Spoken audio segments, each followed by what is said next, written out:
नमस्कार, स्वागत है आपका हरियाणा न्यूज़ 24 पे। मैं हूं मुन्ना लांबा, मेरे सहयोगी हिमांशु लांबा के साथ। हम मौजूद आज चरखी दादरी के नया जिला बना हरियाणा राज्य का विधानसभा क्षेत्र बाडड़ा में मौजूद है। और बाडड़ा के सिरसली गांव अपोजिट पड़ता है, मेन रोड पे भी नहीं है।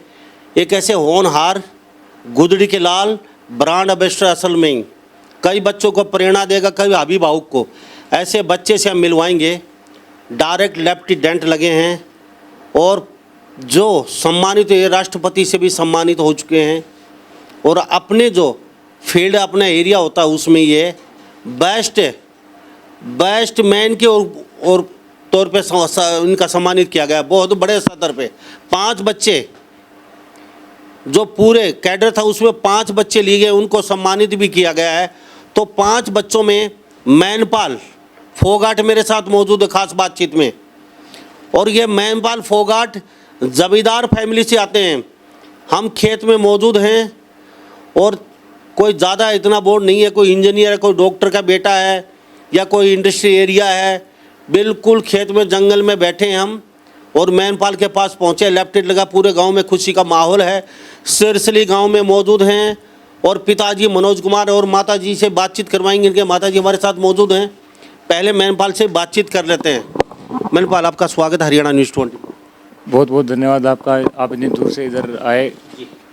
मैनपाल, अब बच्चों को फटाफट बता दीजिए, पढ़ाई आपने कहाँ तक की, पहले ये जानना चाहिए आपसे। मैं पहले 5वीं क्लास तक मैंने एकलव्य सीनियर सेकेंडरी स्कूल बारडा में अपने पढ़ाई की। उसके बाद 5वीं क्लास के बाद मेरे पापा मेरे को चरखी दादरी में छोड़ के आए न्यू इंडियन कोचिंग स्कूल में।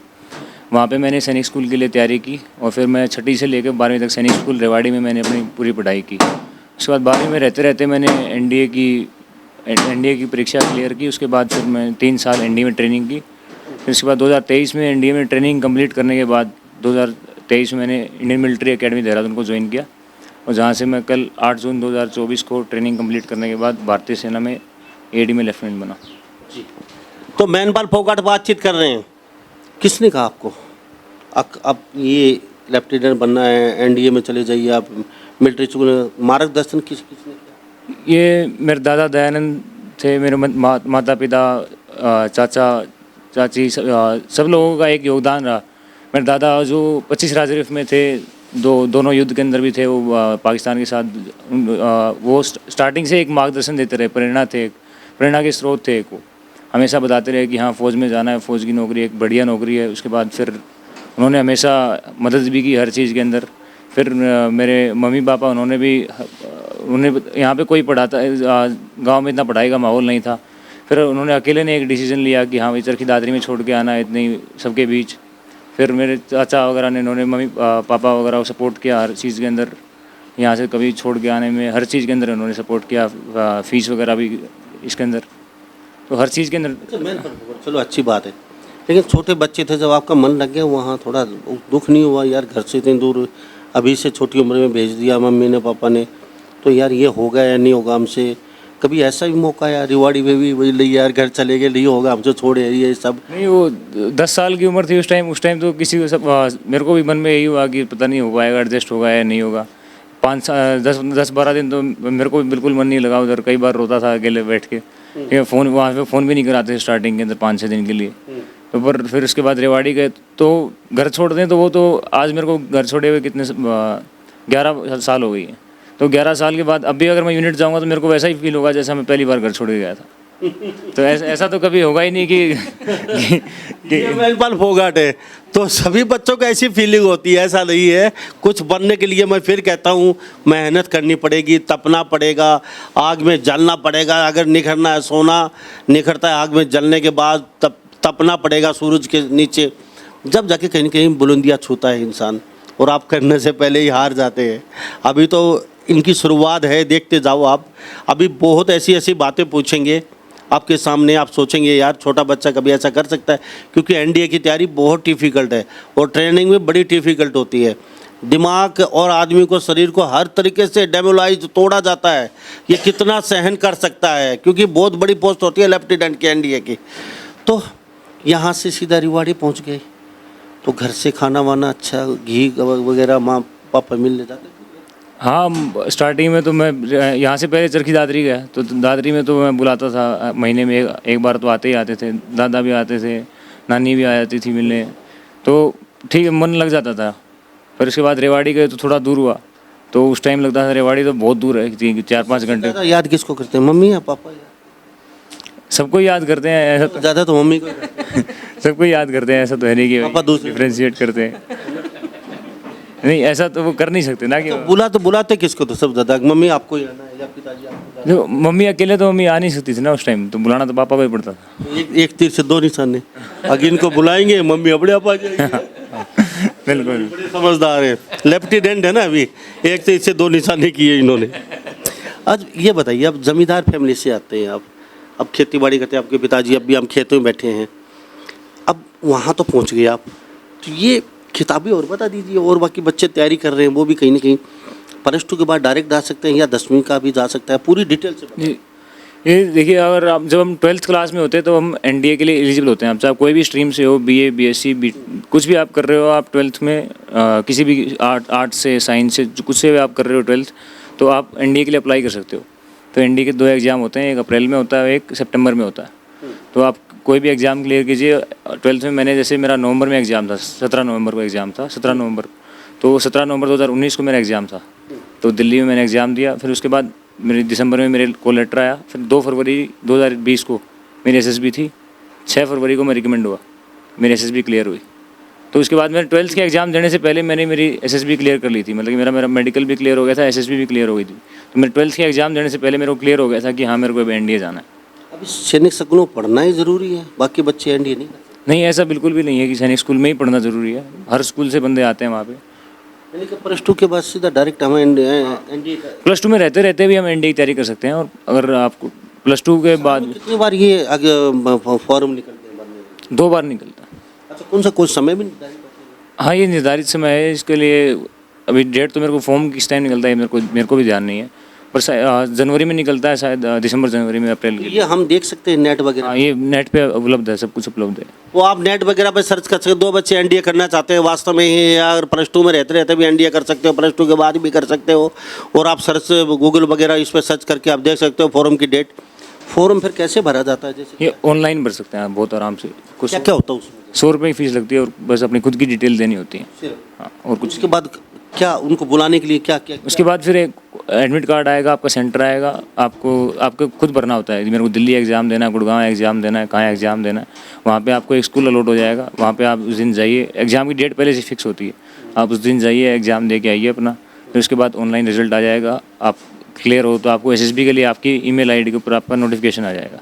अगर आपकी, फिर उसके बाद उस हिसाब से आप अपनी ईमेल आईडी के हिसाब से उसके ऊपर डिटेल्स डालो। फिर आपको 6 डेट मिलती हैं एसएसबी के लिए। तो एसएसबी के लिए आप अपनी एक डेट सेलेक्ट कीजिए, उसके बाद फिर आप वो एसएसबी के लिए बुला लेंगे वो। तो जगह भी बाद में चुननी पड़ती है या अपने हिसाब से भेजेंगे वो सब सेंटर वगैरह ट्रेनिंग के लिए? देते हैं वो खुद देते हैं। हाँ, आप किताब और बता दिए, कौन सी किताबें ज़्यादा फोकस रखें? किताब कुछ नहीं है, जब आप 10। एनसीईआरटी? हाँ, आप किसी भी किताब से पढ़ो, पर ऐसा नहीं है कि मैं एक दिन इससे पढ़ रहा हूँ, एक दिन इससे पढ़ रहा हूँ, एक दिन इससे पढ़ रहा हूँ। ये ज़्यादा इंपॉर्टेंट नहीं है। बस ये है कि आप जो पढ़ रहे हो उसको थोड़ी लगन से पढ़ो। जो 12वीं तक सिलेबस जो आता है एनडीए का, वही आता है जो आप 12वीं तक पढ़ रहे हो। ऐसा कुछ नहीं है कि इस किताब से पढ़ें, इस किताब से पढ़ें। हाँ, पर जितना कुछ भी पढ़ रहे हो उसको मेहनत करके पढ़ें, लगन से पढ़ें। ऐसा नहीं कि एक टॉपिक को 2 दिन पढ़ा और उसके बाद थोड़ा वो समझ में आया ठीक है वरना छोड़ दिया, ऐसा नहीं करना। एनसीईआरटी कोई किताब भरोसा करें उसमें? नहीं, किताब वगैरह तो मैं ऐसा स्पेसिफिक कोई विशेष लेखक की कोई बुक जिसको आपने पढ़ा हो? नहीं, ऐसा तो मैंने तो अपनी जो 12th की किताबें थी बस वही पढ़ी थी। उस पर ही? अच्छा, कोई अखबार भी पढ़ते थे दिन में, अंग्रेजी अगर वगैरह ले लेते? हाँ, मैं अपने स्टडी आईक्यू के ऊपर आते रहते हैं, करंट अफेयर्स वगैरह के चैनल्स वगैरह पे आते रहते हैं, वो मैं डेली पढ़ता था अपने एसएसबी से पहले। शाम को उसके अंदर डेली वीडियोज़ आती हैं, वही हाँ आज ये हुआ है, वो बहुत आराम से स्टडी आईक्यू IAS वगैरह की तैयारी के लिए। तो मैं डेली वो वीडियोज़ देखता था करंट अफेयर्स के लिए, उससे मेरी बहुत अच्छी करंट अफेयर स्ट्रॉन्ग हुई थी। तो यूट्यूब से कितना सहारा लिया और बता दीजिए? गूगल, यूट्यूब से? बाकी तो नहीं, इनका सहारा कुछ नहीं लिया आपने? यूट्यूब से इस तरह सहारा ले सकते हैं कि यूट्यूब के ऊपर क्या होता है कि जो आजकल क्या है, बहुत बढ़िया चीज़ है कि IAS वगैरह की तैयारी करवाते हैं वो लोग। आप जो भी करंट में जो भी चीज़ें हो रही हैं वो उसकी डेली आपको वीडियोस मिल रही हैं। लेकिन यूट्यूब पे भी बहुत मात्रा में अलग अलग साइट पे अलग अलग चीज़ें आ रही है, तो भरोसा कैसे करें कौन सी चीज़ ओरिजिनल है कौन सी नकली पकड़े? नहीं, वो अगर आप डेली पढ़ते होगे तो आपको 2 दिन इस चीज़ को आप पढ़ोगे तो आपको पता चल जाएगा कि हाँ ये ठीक है या नहीं है। अच्छा, कितनी सामग्री उठाई आपने यूट्यूब से? मेहनत की मतलब कितना आप? उस टाइम तो मेरे को, मैं दिन में कम से कम 3 घंटे तो यूट्यूब से वीडियो वगैरह देख के पढ़ाई करता ही था। तो देख लो, उस हिसाब से काफ़ी सामग्री हो गई थी। यूट्यूब मददगार है? हाँ, बिल्कुल मददगार है अगर आप उसको सही चीज़ से, सही ढंग से इसको इस्तेमाल करते हो तो हमारे साथ मैनपाल फोगाट खास बातचीत बने सिरसली गांव बाजड़ा विधानसभा क्षेत्र हरियाणा से, और उनके मम्मी पापा मेरे साथ बने हुए हैं। जी, क्या काम करते हैं? खेतीबाड़ी। मनोज जी? हाँ जी। मनोज फोगाट बोलेंगे? हाँ जी, खेतीबाड़ी। तो आप भी सर्विस पहले रिटायरमेंट हो चुकी है या पीछे? नहीं, जमींदारा करते हैं। पिताजी था सर्विसमैन, चाचा था।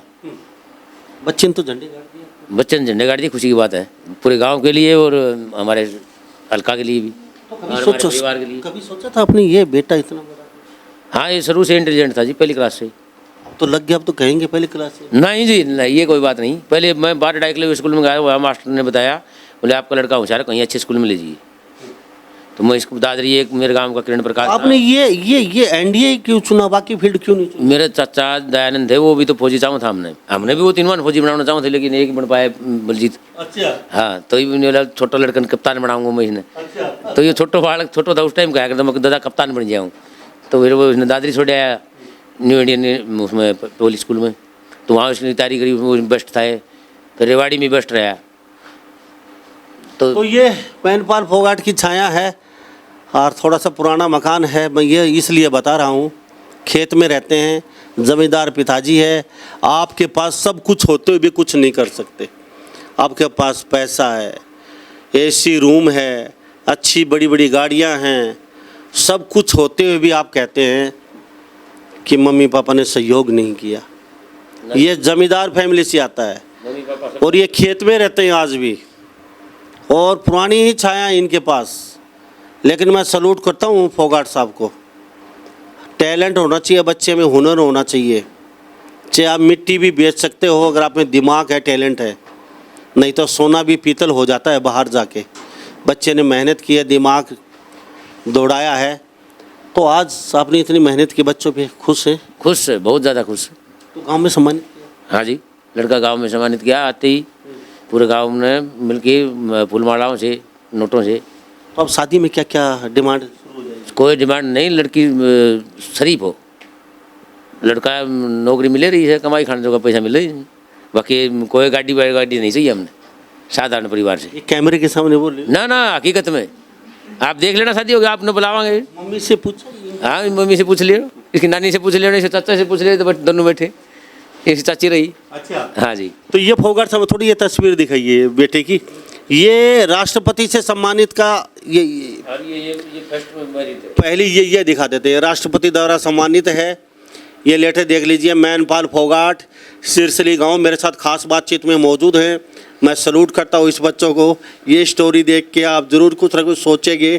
कोई ऐसा नहीं है आप मैनपाल फोगाट की स्टोरी देख के आप एनडीए की तरफ दौड़ पड़े। सब आप जो जिस फील्ड में काम कर रहे हैं उसमें करते रहिए, लेकिन मेहनत से कीजिए।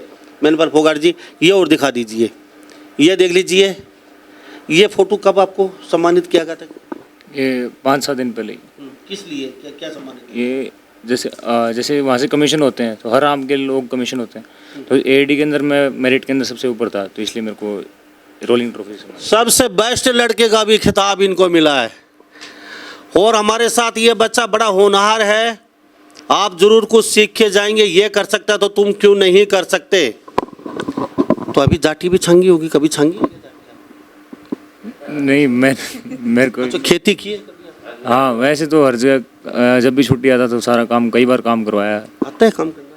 हाँ, सारा काम आता है। लावणी जैसे निनाण वगैरह? हाँ, निनाण वगैरह तो अभी किया था पिछली बारी, कपास की। ये जमींदार का बेटा सारा काम यहाँ पे आके करता है। ये देख लीजिए तस्वीरों में। अभी लेफ्टिनेंट बन गया, आके वही काम करेंगे। हाँ बिल्कुल, अगर खेत में काम करें तो क्यों नहीं करेंगे। वो खेत का काम तो वही है, उसमें अब ये थोड़ी पता चलेगा स्टार लग गए तो ये थोड़ी है कि वो काम नहीं करना। अच्छा, मैंने पर एक बात और जानना चाहूँगा। अब पढ़ाई पे आ जाते हैं हम। क्या आपने कितने, पहले आपसे जानूँ, कितने घंटे पढ़ाई की आपने लगातार? जब मैं एनडीए की तैयारी करता था उस टाइम, मतलब मैं घंटे नहीं देखता था, मैं ये देखता था कि आज मेरे को इतना टॉपिक क्लियर करना है। जैसे मैं अपना रूटीन बनाता था, कि हाँ मेरे को पहले 10 दिन के अंदर इतनी पढ़ाई करनी है, फिर उसके बाद ये टॉपिक पढ़ना है, ये टॉपिक पढ़ना है। और उसके अंदर फिर 10 दिन के अंदर मेरे को कर लिया कि मैंने भाई ये 4 चैप्टर करने हैं। फिर उन 4 चैप्टर को डिवाइड करता था कि इन 3 दिनों में ये चैप्टर पढ़ना है, इन 3 दिनों में ये चैप्टर पढ़ना है। अब मेरे को अगर एक दिन में आज ये चैप्टर करना है तो उसके लिए मुझे चाहे 24 के 24 घंटे भी जगना पड़े तो मेरे को करना पड़ेगा। अगर वो मेरे से 4 घंटे में हो गया तो फिर मैं अगला चैप्टर नहीं छेड़ूंगा, क्योंकि रूटीन बनाता था मैं खुद का, उस रूटीन के हिसाब से चलता था। वैसे मिनिमम कितने घंटे पढ़े? फिर 2-3-4 घंटे जरूरी है, हाँ। लेकिन लगन से पढ़े। हाँ, जो जितना भी पढ़ो लगन से पढ़ो, चाहे 4 घंटे पढ़ो। अगर 4 घंटे आप अपना एम सेट करो कि हाँ आज मेरे को ये इतनी पढ़ाई करनी है, जब तक वो मेरे को क्लियर नहीं होगी तब तक मैं आगे नहीं, आज मैं सोऊंगा नहीं, ये क्लियर करके रखो। अच्छा, इस दरम्यान आप कभी ब्याह शादी में डीजे वीजे पे नाचना, मोबाइल पे गपशप करना, या फिल्म देखना, या फिर दौड़ धूप करना, या क्रिकेट खेलना, क्या होता था? नहीं, देखो पूरे दिन पढ़ाई कोई भी नहीं कर सकता है, तो दिन में खेलना वेलना और एंटरटेनमेंट करना ये सब भी बहुत ज़रूरी है। फिर जैसे फिल्म वगैरह भी देखते थे? हाँ बिल्कुल, कई बार होता था कि हाँ क्या एकदम लगातार आप 7-8 घंटे नहीं पढ़ सकते, तो बीच में आपको कई बार फिल्म वगैरह देखना पड़ेगा। तो आप गेम कौन सा करते थे? सैनिक स्कूल में सारे गेम चलते थे, तो उधर मैं वॉलीबॉल खेलता था उस टाइम पे। वॉलीबॉल खेले थे फिजिकली, ये भी सही है। लगातार आप पढ़ नहीं सकते तो खेलना भी ज़रूरी है। अगर नहीं खेलेंगे तो दिमाग खिसक जाएगा, फिर कहीं का लेना इधर के ला उधर के, पूरी ज़िंदगी दवाई खाते रहना और घर में पड़े रहना, ये बहुत ज़रूरी है खेलना। क्योंकि फिल्म देखो चाहे खेल लो, मनोरंजन के लिए। तो कभी ज़्यादा माइंड स्ट्रेच हो जाता था, उसमें घर वालों से बात कर ली? हाँ, जब भी ऐसा होता था कि भाई 2 घंटे पढ़ लिए, कुछ ज़्यादा एक आधा कई बार होता है कि कोई टॉपिक समझ में नहीं आ रहा होता, उस टाइम कुछ नहीं, उस टाइम घर वालों से बात कर लो, घर वाले खुश हो जाएंगे, आपका दिमाग फ्रेश हो जाएगा, फिर उस टॉपिक को दोबारा पढ़ो तो अच्छे समझ में भी आ जाएगा। अच्छा, घर वाले खुश क्यों हो जाएंगे कि भाई हाँ बेटे फ़ोन आ गया। बड़ा समझदार है ये, लेफ्टिनेंट है, मैनपाल फोगाट है, इतनी बहुत बड़ी समझ आ गई इनको कि घर वाले खुश हो जाएंगे। मस्का मार देते हैं थोड़ा सा, वो भी खुश होता, सांप भी मर जाएगी, लाठी भी नहीं टूटेगी। नहीं, घर वाले नहीं कहेंगे बच्चा फ़ोन ही नहीं करता। अब ये वास्तव में इनकी जो पत्नी आएगी वो भी खुश रहेगी, मम्मी पापा को भी खुश रखेगा, ये लड़ाई नहीं होने देगा, बीच बचाव रखेगा। बहुत समझदार बच्चा है ये। तो मम्मी से या पापा से बात करते हैं? फ़ोन मिल गया तो घर के अंदर जितने भी लोग सबसे बात होगी वो तो। कभी ये नहीं कहते तो बेटा ज़्यादा मत पढ़ मम्मी वगैरह? नहीं, ऐसा कभी नहीं बोला। बस मैं नानी वगैरह, नानी को फ़ोन करता, नानी बोलती थी भाई आप बलाबल पढ़। बलाबल पढ़ नानी कहती थी। अच्छा, आपका बेटा क्या नाम है? सुशीला। सुशीला। तो सुशीला जी, ये जो बेटा है, 2 बेटे? 2 बेटे। मैं आप भी पढ़ी लिखी? नहीं, कितनी पढ़ी? 5 तक। 5 तक। और आप कितने पढ़े हैं? +2। ये +2 है, मम्मी अनपढ़ है, और ये बेटा देख लिया लेफ्टिनेंट लग गया। अब आगे से इनको मैनपाल फोगाट के नाम से, उसकी माँ जा रही है मैनपाल फोगाट की, उनके पिताजी जा रहे हैं, उनके चाचा चाची जा रहे हैं मैनपाल फोगाट के नाम से। कैसा लगेगा? बिल्कुल बढ़िया लगेगा इनको, इनके लिए भी गौरव की बात है कि भाई गांव में ऐसा अच्छा लगा। सब लोग आए, मेरे चाचा, दोनों चाचा वहाँ पे थे, मम्मी थी, नानी थी वहाँ पे जब मैं कमीशन हुआ। आपसे जानता था। अब आगे से तो आपके पति के नाम से कहते हुए उसके घरवाली है, अब बेटे के नाम से यह जाने लग रही है मैनपाल फोगाट की माँ लेफ्टिनेंट की। कैसा? बहुत अच्छा लगता है। कभी सोचा था बेटा इतना? वैसे तो सोचा तो था ही, इसीलिए किया। इसके दादा ने सपोर्ट किया कि ये फौज में भर्ती हो जाए, और बचपन से इसके भी लगन थी। तो कभी ऐसा लगा नहीं बेटा नहीं कर पाएगा? नहीं, ऐसा नहीं लगा। अच्छा, ये आंसू किस चीज के? ये खुशी के। ये मम्मी आंसू आ गए मम्मी के, देख लीजिए, ये खुशी के आंसू होते हैं। अब हमें भी आंसू आ गए मम्मी के, खुशी, ये हमारे भी खुशी के। आपकी नहीं आई खुशी के? दांत हो रहे। तो ये बताइए, ये बचपन में था तो कितनी बार पीटते थे? नहीं, पीटा नहीं कभी मैंने। कह रहे थे बहुत पीटती थी। नहीं, ऐसा कभी नहीं हुआ। तो बचपन से प्यार से रखती? हाँ। तो कभी ऐसा लगा आपने कभी? आज तक मैं किसी बच्चे को नहीं डांटती। अच्छा, अब छोटे वाला बेटा भी कहीं पीछे पीछे आ रहा है इनके? हाँ, वो भी लगता हाँ, वो तैयारी कर रहा है अभी। है? अच्छा, तो ये इनकी मम्मी है, ये देख लीजिए। अब बताइए अब क्या कहेगी? गांव में आपका चर्चा, पूरे हरियाणा में आपका चर्चा, 5 नंबर आपका, 5 बच्चे छठे वो हैं, आपको देख के कई बच्चे और पीछे पीछे आने वाले, और बच्चों को क्या कहेंगे? कि यही करूँगा कि जो जिस भी फील्ड में आपकी जाने का मन है उसी फील्ड में आप तैयारी करते रहिए, अपनी मेहनत कीजिए, मेहनत करने में ना कुछ नहीं होगा। तो आपका छोटा भाई भी वो है कहाँ पे अभी? वो नहीं, वो तैयारी कर रहा है एनडीए के लिए, वो बाहर है। बाहर गए तो आपसे भी जानने अबल अबल पढ़िए छोरा आपला पढ़िए मैं खुशी से नौकर ने आपला पढ़िए भाई। अच्छा तो ये नानी जी आशीर्वाद ज़्यादा रखती है आपको? हाँ, नानी खुश रहती है अपने, मतलब कि कभी भी ऐसा परेशान नहीं होने देती, सबको खुश रखती हैं। जब भी ऐसा लगता है घर में थोड़ा बोरियत हो गई, उस टाइम नानी ऐसे सबको खुश रखेंगी। जब आपकी शादी हुई थी कितने साल पहले? 22 साल पहले। 22 साल पहले शादी, 24 साल हो चुकी है शादी को। तो 24 साल यहाँ पे जब आए ये +2 थे तो क्या सोचा? तो उस टाइम इतनी जानकारी नहीं थी बस।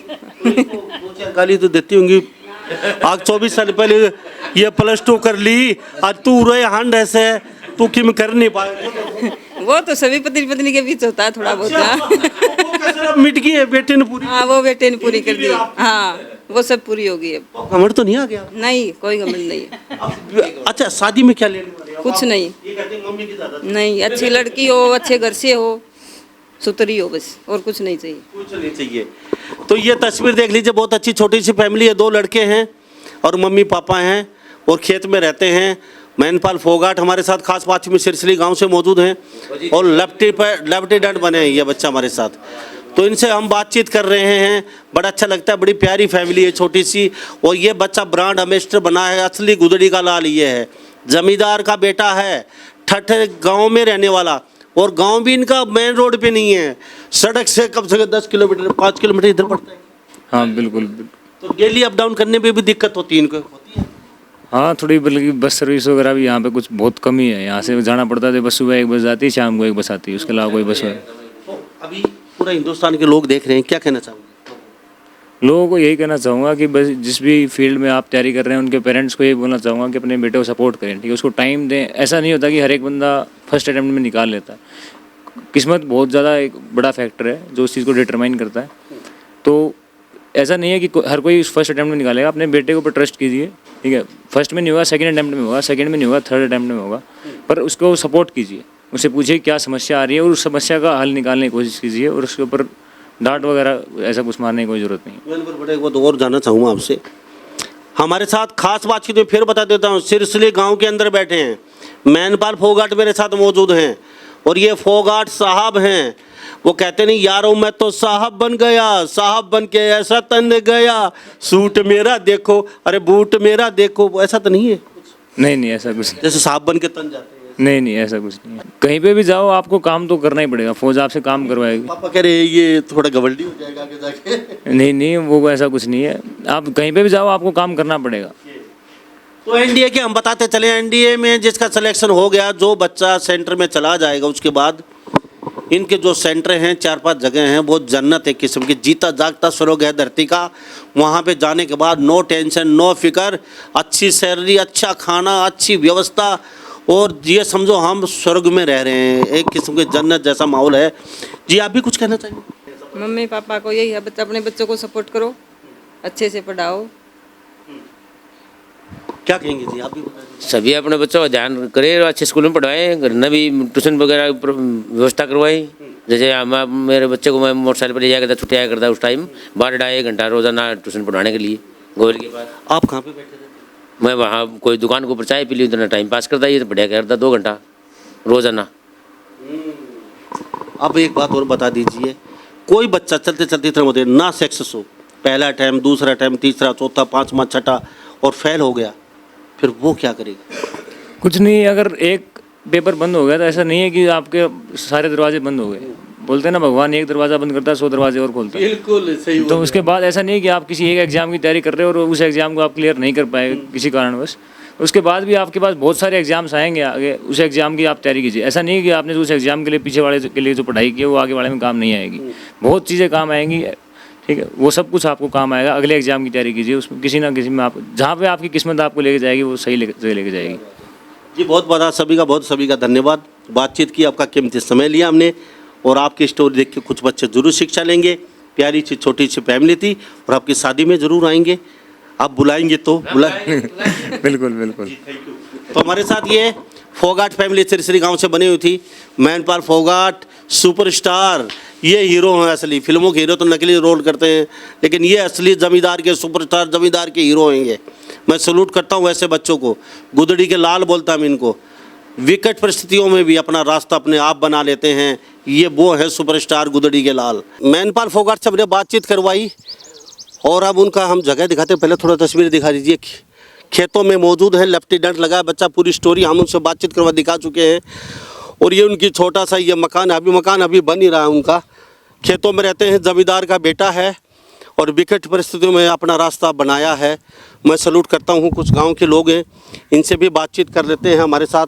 पहले आपसे ही जान लेते हैं जी, क्या कहेंगे आपके बेटे ने? तो देखो जी, पूरा एरिया में बहुत बढ़िया काम कर दिया, गांव ने रोशन कर दिया, बहुत बढ़िया कराया, बड़े खुश है गांव पूरा। और चाहवागा और भी लाग जाए, छोटा भी मतलब लाग सके। और गांव का इनको देख के कुछ और भी बच्चे? हाँ, यह तो बताओ। हाँ, देख के गांव को और पूरा बहुत होगा। और ये छोटा भाई भी लग सकता है इसका, वो बहुत होशियार है। अच्छा, हाँ हाँ, क्यों, क्या कहेंगे? बहुत बढ़िया काम है जी। गाँव में बढ़िया नौकरी मिली है, बहुत से बालक ने इतना मिली है ना, ठीक है। और एक बात और बता दें, हम भूल गए बताते पहला बच्चा सिसली गांव का, बाडड़ा विधानसभा क्षेत्र और हरियाणा, पहला गांव का बच्चा लेफ्टिनेंट लगा है। पहला बच्चा है जो सिरसली गांव में जिसने रिकॉर्ड बनाया, रिकॉर्ड पहला कायम किया। इससे पहले लेफ्टिनेंट के पद पे कोई नहीं था, मैनपाल फोगाट लगा है जी। क्या कहेंगे? ये बहुत खुश है हम तो। ये मनोज का बाद में है हमारा पहले। ये बच्चा मनोज कौन है? मेरा भाई, इसका पिताजी। अच्छा, इसका बाद में हमारा पहले दोनों चाचों का। बहुत प्रेम आपस में, घना ज्यादा है, घना तीनों भाइयों का। कि नहीं बोला जाता। बहुत प्रेम है तीनों भाइयों का। आज ये मनोज जी, आप भी आज ये बहुत प्रेम है। ये लेफ्टिनेंट लगा है बेटा मनोज का, ये उनके चाचा हैं और कहते हैं हमारे तीनों भाइयों का बहुत प्रेम है, बहुत प्रेम है। ये होता है टूट प्रेम। आज के ज़माने में भाई भाई को मार रहा है, बाप बेटे का दुश्मन बना बैठा है। लेकिन ये देख लीजिए, ये भी एक बहुत बड़ी एक स्टोरी है बनती है। ये तीनों भाइयों का यार बहुत ज़बरदस्त प्रेम है। स्टोरी बनाई थी हमने मैनपाल फोगाट की, लेफ्टिनेंट साहब नए बच्चे लगे हैं, लेकिन ये उनके भाई हैं, तीनों मेरे साथ खड़े हैं। इतना प्रेम है तीनों का, ये देख लीजिए तो साफ अंदाज़ा लगा सकते हैं। नहीं तो किसी परिवार में भाई का बेटा लेफ्टिनेंट लग जाए तो साहब 4 दिन तक चूल्हे पे तवा नहीं चढ़ता घर पे। ये कड़वी सच्चाई आप माने या ना माने, आपको मानना पड़ेगा। 4 दिन तक इतना बड़ा दुख हो जाता है कि घर में किसी की मृत्यु हो गई और वो सब बोलना छोड़ देते हैं उससे, लेकिन ये इतना खुशी में है। देख लिए लगातार। अब रोइए मत आप, क्योंकि बहुत ऐसा परिवार भगवान सबको दे। बोलो जी, ये भाई रो रहा लगा। ये खुशी ज्यादा होगी इसके। तो आप नहीं रोए? मैं तो ये आदत पर जब बाहर हूँ रोज मेरे दो लड़को ये गवर्नर है और किसी आप नहीं ये फौजी है। मैं सबसे छोटा हूँ तीनों भाइयों में। तो ये राजकुमार मेरे पिताजी भारतीय सेना में आर्मी मेडिकल कोर में थे और मेरे चाचा थे दयानंद, वो राजरफ में थे। उन्होंने 71 की लड़ाई में भाग लिया और उसके बाद में वो कैटेगरी हो गए, रिटायर आ गए थे। उसके बाद में मदर फादर की डेथ हो गई तो घर में और कोई था नहीं। चाचा ने बगैर शादी किया, हम 3 भाई और 1 सिस्टर है, हमारे को पाला। तो पहले तो मनोज को, चाचा है कहाँ पे अभी 2 साल पहले चाचा एक्सपायर हो गए। तो पहले तो मनोज को सेना में भर्ती करने के लिए सोचा, तो इनकी बदकिस्मती थी कि ये हो नहीं पाए। फिर बीच वाला भाई था, वो 5 क्लास तक पढ़े और चाचा की मदद करने लगे घर का खाना बनाने में या खेती का काम में। फिर मनोज ने भी साथ देना शुरू कर दिया। फिर मेरे को पढ़ाया 10 क्लास तक। मैं जैसे 16.5 साल का हुआ तो मैं भारतीय सेना में गार्ड ग्रुप में मैं भर्ती हो गया। 4 गार्ड फर्स्ट राजपूत मेरी यूनिट बटी थी। मैं 16.5 साल करके घरेलू परेशानियों के कारण मेरे को रिटायर आना पड़ा।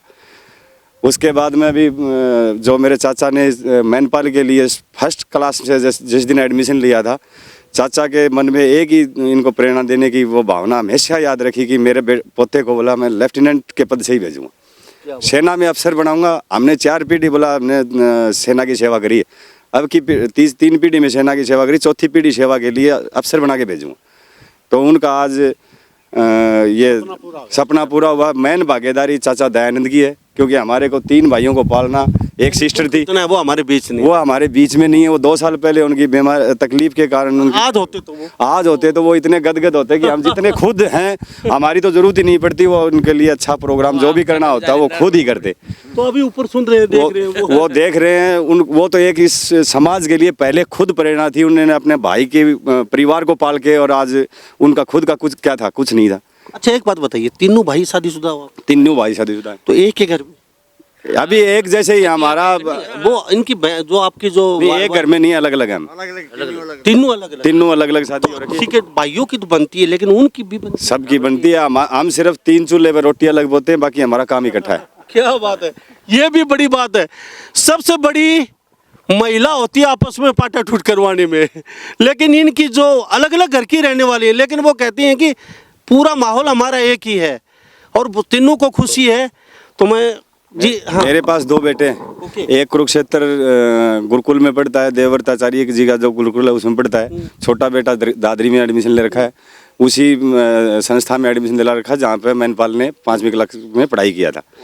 और बड़े वाले भाई के बड़ी 2 लड़कियां हैं, छोटा लड़का है। अभी वो 5वां बेटा है, उसको भी हम उसी लाइन में भेजने की कोशिश करेंगे। थैंक यू साहब। और कुछ काम की उनसे बातचीत कर ले जी, क्या कहेंगे आप ये बता दें। बहुत अच्छा लग रहा है भाई, सबको खुशी हो रही है। और ये रास्ता भी निकल गया एक, हमारे गांव में पहला लेफ्टिनेंट लगा है लड़का, तो और भी कोशिश करेंगे। क्यों जी? हाँ जी, मेरे गांव में नहीं जी, मेरे गुआंढ में भी नहीं है लेफ्टिनेंट, ये लड़का लगा है। अनवा में नहीं है। हाँ। अच्छा, हाँ, ये लड़का लगा है जी। क्या बात है। बहुत खुशी है, और लड़के भी इस लाइन पर चल रहे हैं। चल सकते हैं। हाँ, तो हम सिरसिले में मौजूद थे। जमींदार का परिवार है, खेत में रहते हैं, मैनपाल फोगाट है, और ये बहुत ही करीम बच्चा है। टॉप 5 बच्चे छाटे गए थे, 5 बच्चे, उनमें मैनपाल का भी नाम है, फोगाट साहब का, और इनका परिवार भी दिखा दिया है और मैनपाल से बातचीत करवा दी है। तो इस बारे में आप क्या सोचते हैं? सभी इन बातों के साथ मैं मुन्ना लांबा, मेरे सहयोगी हिमांशु लांबा के साथ, हरियाणा न्यूज़ 24। नमस्कार, जय हिंद।